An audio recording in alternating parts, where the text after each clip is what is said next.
Henri V, 1944, est la première adaptation de Shakespeare de et avec Laurence Olivier. C'est un film vital qui lui a été commandé en gros par Churchill, qui lui a dit il faudrait redonner un peu le moral aux troupes, les choses se présentent bien, montrer que l'Angleterre parfois peut être victorieuse. Alors ce n'est pas sans malice qu'il choisit Henri V, puisque l'ennemi est français, mais tout le monde est un peu consanguin là-dedans. Et en réalité, c'est après la bataille de Crécy, la deuxième grande bataille où l'Angleterre va triompher.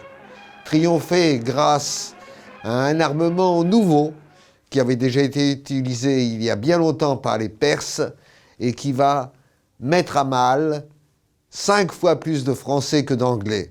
Quand les Anglais débarquent, personne n'y croit. Mais ils ont donc une arme secrète. Vous verrez bien laquelle. Laurence Olivier, vous avez vu beaucoup de films avec lui chez Elephant, de sa période d'avant, sa période joyeuse, rigolote, sympathique, où il joue le jeune premier. Là, il est assez marmoréen. Il joue un futur roi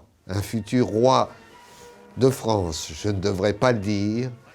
Et le film est très curieux visuellement. On ouvre sur un théâtre, et progressivement, très doucement, on va rentrer dans la guerre. Et ce que va faire d'extraordinairement habile Laurence Olivier, c'est qu'au début, on est face à des territoires qui n'existent pas, des miniatures, des peintures à la manière, disons, d'Olivier Messel, mais ce n'est pas lui, qui montrent les villes qu'on va attaquer, jusqu'au moment de la bataille, où tout d'un coup, nous sommes dans le réel, puis on referme, on revient au théâtre. À aucun moment, il ne veut ignorer que c'est une pièce de Shakespeare. Il a juste supprimé quelques éléments, quelques scènes annexes, quelques personnages pour qu'on s'y retrouve. N'oublions pas que les pièces de Shakespeare étaient, si on peut dire, faites in vivo, c'est-à-dire que si une réplique touchait, eh bien le personnage prenait de l'importance à la représentation suivante.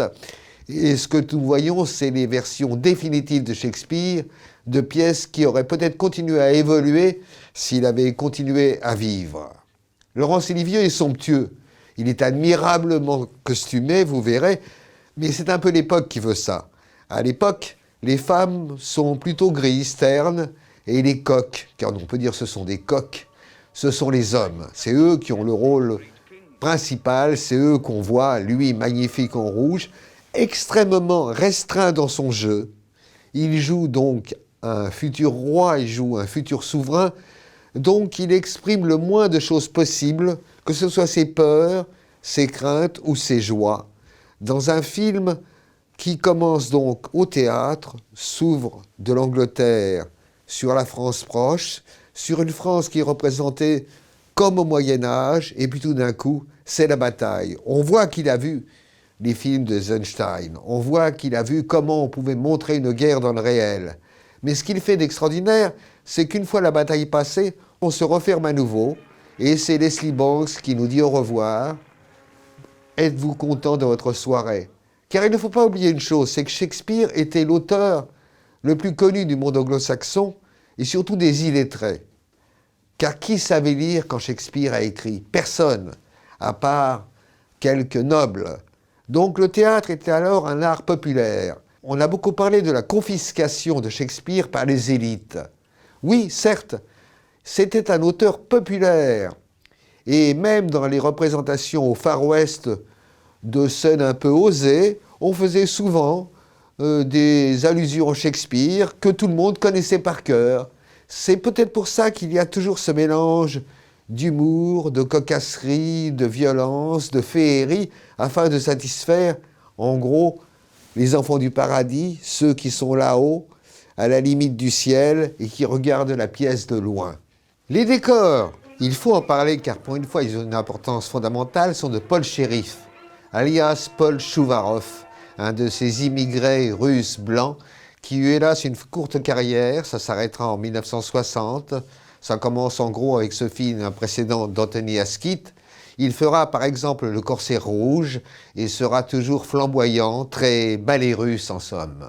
Et les costumes sont de Roger Furst. Je vous le dis car elle fait partie, avec Messel, de ces grands costumiers anglais qui firent fort concurrence à l'Amérique voir le Roméo et Juliette de Cukor, où il y a d'un côté Olivier Messel, l'anglais, qui rend les hommes somptueux, et de l'autre côté Adrien, qui rend les femmes évanescentes. C'est donc d'un cinéma d'avant qu'il s'agit, mais d'un cinéma presque abstrait par endroits.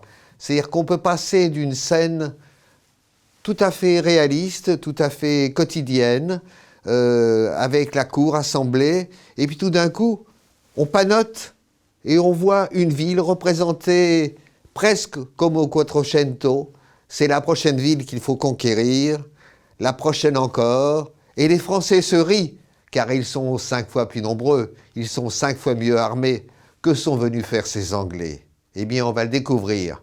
Je ne vous raconterai pas la suite de l'histoire, c'est une guerre de 100 ans, donc il y aura des revirements, d'autant que tout le monde est un peu cousin avec tout le monde. Mais ça, c'est l'histoire de France et l'histoire d'Angleterre, unie et désunie pour l'éternité. Le monteur, c'est Reginald Beck, et plus tard, Laurence Olivier dit qu'il fut beaucoup plus que cela. Il était metteur en scène débutant, il commençait à s'attaquer à l'impossible, à Shakespeare, et il dit souvent il demandait le conseil de Reginald Beck sur la manière de mettre en scène, car il fallait bien s'y retrouver dans ce film qui mélange l'irréalisme le plus absolu et des scènes d'une grande cruauté dans les batailles. On voit donc que la guerre est là, que la guerre est dans les yeux de tout le monde, et qu'on ne peut pas jouer avec la guerre. Il y a des chants sanglants de corps qui s'évanouissent ensuite sur un ciel bleu peint, et on peut dire que c'est une collaboration Laurence Olivier et Reginald Beck, qui ensuite feront un autre Shakespeare, Hamlet. Et Reginald Beck, pour le monde entier, ça restera celui qui a fait tous les grands Joseph Losey, des plus pop comme Modesty Blaise, aux plus contraignants, aux plus noirs comme The Servante. Il est pour l'éternité l'homme qui était au centre, avec Harold Pinter, souvent scénariste, des grands Losey bouleversants des années 60-70. Robert Krasker est à ce moment-là le grand directeur de la photo du nouveau cinéma anglais. Il a travaillé beaucoup avec Carol Reed, qui est alors le metteur en scène le plus aventureux. Il aura d'ailleurs un Oscar pour Le Troisième Homme. Il fera avec lui le sidérant Odd Man Out, 8 heures de sursis, que j'espère vous n'avez pas raté. Ensuite, il fera plein de films en Amérique, en Angleterre, comme Trapèze, et finira glorieusement sa carrière avec Le Cid et la chute de l'Empire romain. Dans la troupe innombrable, comme au théâtre, je vous ferai remarquer le passage éclair d'Ernest Thesiger, acteur habituel de la troupe Universal Aurore, si l'on peut dire, qui fut entre autres immortalisé une fois pour toutes en étant le docteur Praetorius dans La fiancée de Frankenstein. Et puis il y a le fou qui présente la pièce et qui va la commenter en son début et à sa fin. Et bien curieusement, c'est le fort antipathique Leslie Banks, le comte Zaroff lui-même, qui ici joue le présentateur, celui qui nous introduit et celui qui va ensuite fermer la pièce sur elle-même. Regardez ce film comme quelque chose que vous n'avez jamais vu, comme une tentative fidèle de recréer exactement l'atmosphère dans laquelle se passait le théâtre de Shakespeare. Ensuite, nous sommes au cinéma, donc Laurence Olivier va rendre les choses dynamiques, vivantes, et comme je vous l'ai dit, en temps de guerre, montrer la guerre telle qu'elle est, et puis on va revenir au théâtre, dans un Londres qui ressemble déjà au Londres d'aujourd'hui. Londres n'a pas tant bougé que ça, et nous nous évadons d'une pièce qui est en même temps un récit historique, et qui, vous le verrez, peut passer du rire aux larmes, à l'amour, à l'humour, en quelques secondes, avec, bien sûr, au centre, encore et toujours, les batailles, la guerre, le sang, qui sont montrés avec beaucoup de réalisme et beaucoup de dureté. Les actualités sont là pour nous les montrer tous les jours, donc on peut aller, en quelque sorte, beaucoup plus loin qu'on y allait jusqu'à présent pour décrire les horreurs de la guerre.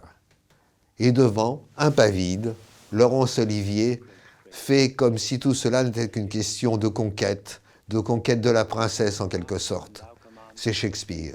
Ce film incroyablement gonflé, vous le verrez dans sa forme, dans sa manière d'être filmé, aura une mention spéciale à Venise, il aura un Oscar. Et l'on peut dire que peut-être c'est là que Shakespeare revient.